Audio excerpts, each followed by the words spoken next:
ecur në një kontekst normal.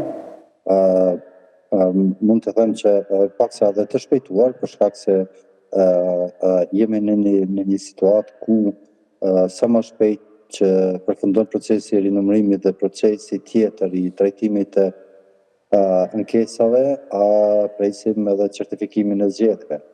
Nga ana tjetër, puna e prokurisë e kam thënë edhe në media në juaj, edhe në media tjera, që do duhej të zgjeroj në një kontekst nivel vendi dhe kemi rastin e Prizrenit ku kemi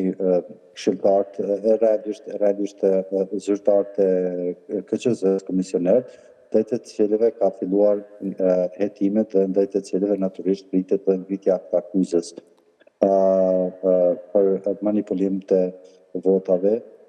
bazuar në nenin në kodin penal, respektivisht nenin 217. Kjo vepër penale në situatët dhe në rastet kur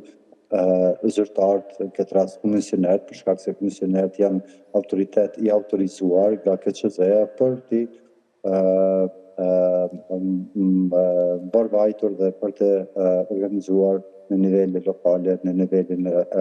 komunal zgjedhjet. Këta kanë keq përdor autoritetin, autorizimin ligjor cilën e kanë sipas ligjit dhe ndaj tyre prokuria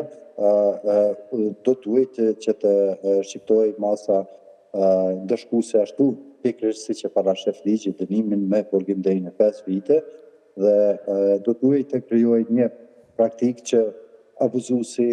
i votave dhe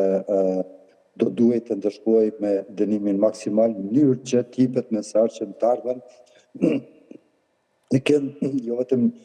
komisionerët, por edhe persona tjerë të involvuar të jenë të vetëdijshëm për pasojat ligjore cilat i presin në rastet dhe situatat të tilla kur tentohet të manipulohet me votën dhe me